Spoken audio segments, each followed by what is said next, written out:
Amerika Birləşmiş Ştatları ilə SSR arasında münasibətlərin çox da isti olmadığı bir vaxtda 1976-cı ildə Sovet hərbi pilotu Viktor Belonkonun məxfi statuslu MiG-25P qırıcı təyyarəsi ilə ölkədən qaçması və Amerikadan sığınacaq istəməsi Kremlin reputasiyasına kifayət qədər ağır zərbə vurub. İlham Cəmiloğlu yazır ki, 29 yaşlı təyyarəçi bu qaçışa bir neçə ay hazırlaşıb. Sonralar verdiyi müsahibələrində o, bu hərəkətini belə əsaslandırıb. SSR-də inkişaf etmək, karyera qurmaq mənim üçün mümkünsüz idi. Neçə illər idi ki, baş leytenant rütbəsində kəsirdim. Xidmət illərimə görə haqqım olan kapitan rütbəsini mənə vermirdilər. Mən akademik təhsil almaq arzusunda idim. Amma akademiyaya göndəriş məsələm hər il təxirə salınırdı. Bütün bu problemlərdən qurtulmaq üçün mən çıxış yolunu SSR-ni tərk etməkdə gördüm. 1975-ci ildə Belonkonun xidmət yeri uzaq şərqə, 11-ci aviasiya alayına dəyişdirilib. Məhz o bu xidmət yerində qaçmağı planlaşdırıb. Belonko ona yeni MiG-25P qırıcısını veriləcəyini gözləyib.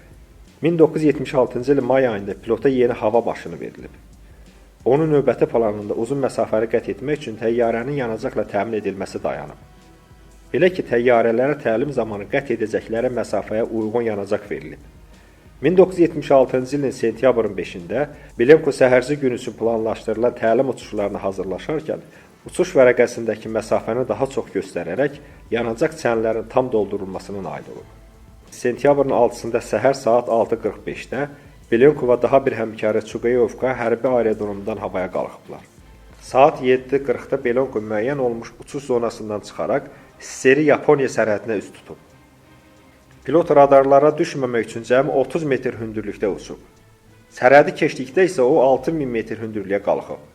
Məhz bu hündürlükdə Belonko Yaponiya tərəfinin radarlarına düşüb. Amma təcrübəli Belonko bu çətin vəziyyətdən çıxmağı bacarıb. O təxminən 1 saatdan artıq müddətdə minimum aşağı hündürlüklə uçub. Beləliklə də Yapon disperçerlər onun yerini müəyyənləşdirə bilməyiblər. Belonko Yaponiyanın Hokkaido adasındakı Hakodate aerodromuna eniş edib. Artıq saat 9:15-də Yaponiya radiosu Sovet hərbi təyyarəsinin bu ölkədə eniş etməsi haqqında informasiyalar səsləndirib. SSR-də isə hadisə ilə bağlı informasiya 22 gündən sonra, sentyabrın 28-də ictimaiyyətə çatdırılıb. Belonkonun Yaponiya hökumətindən ilk xahişi onun Amerika Birləşmiş Ştatlarına təhvil verilməsi ilə bağlı olub. Bu xahişi qəbul edən Yaponlar Sovet pilotunu Amerikaya təhvil veriblər. Qeyd edək ki, mövcud dövrdə kəşfiyyat qırıcı funksiyasını yerinə yetirən, səsdən 3 dəfə sürətlə hərəkət edən MiG-25-lər Amerika Birləşmiş Ştatları və NATO üçün ən təhlükəli hava maşını sayılıb. Belonkonun idarə etdiyi yeni istismara verilmiş qırıcı isə məxfi statuslu olub. Bu təyyarə qiyməti milyonlarla ölçülən kəşfiyyat və rabitə qurğuları ilə təchiz edilib. Məhz belə bir qırıcının Amerikalıların əlinə düşməsi onlara bu maşının sirlərini öyrənməyə tam imkan verib. Bütövlükdə bu qırıcının avadanlıqları ilə birlikdə qiyməti isə təxminən 2 milyard rubla yaxın olub.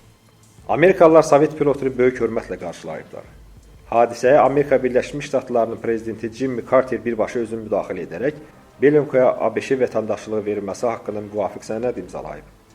MiG-25P Amerikada son detallar nə qədər sökülüb, mütəxəssislər tərəfindən öyrəndikdən sonra təyyarə yenidən yığılaraq SSR-yə təhvil verilib. Belonko SSR aviasiyası hərbi hava qüvvələri haqqında bütün bildiklərini Amerikalılarla səxavətlə bölüşüb. Bir müddət Belonko xüsusi xidmət orqanları tərəfindən tam öyrənildikdən sonra o Amerika Birləşmiş Ştatlarında işləmək hüququ qazanıb. Belonko hərbi məktəblərdə mühazirələr oxuyub. Təlim uçuş məşqlərinə rəhbərlik edib. Onun üçün Amerikada bütün şərait yaradılıb. Sovet pilotu iş, istirahət, müalicə, mənzil hüquqları nə olduğunu ilk dəfə bu ölkədə hiss edib. Belonko SSR-dən digər qaçanlar kimi Sovet səfirliyinə gedib ailəsini tələb etməyib. Ümumiyyətlə o SSR-dən heç nə istəməyib. Qısa müddətdən sonra isə pilot Amerikada ailə həyatı qurub. SSR-də isə Belonko haqqında ictimaiyyətə fərqli fikirlər yeridiblər. Belə ki, mətbuatda Belonkonun anlaşılmazlıq ucubatından səhvən sərhədi keçdiyi, Yaponiyada məcburi eniş etməsi, daha sonra Amerika Birləşmiş Ştatlarının xüsusi xidmət orqanları tərəfindən ələ keçirilməsi fikirləri yer alıb. Hətta pilotun həyat yoldaşı və anasının iştirakı ilə mətbuat konfransda keçirilib. Həmin konfransda Belonkonun doğmaları onun vətənpərvər olduğunu, işindən razı qaldığını bildiriblər. Onlar qeyd ediblər ki, Belonko Amerika Birləşmiş Ştatlarının xüsusi xidmət orqanlarının tələsinə düşüb. Sovet ideologiyası Belonko ilə bağlı tez-tez saxta xəbərlər də dövrəyə buraxıb. Güya pilot Amerikada öldürülüb və s. və l. Bu informasiyalardan hər dəfə xəbər tutan Belonko, Amerikanın ən populyar mətbu orqanlarında növbəti müsahibəsini verərək Kremli məyus edib.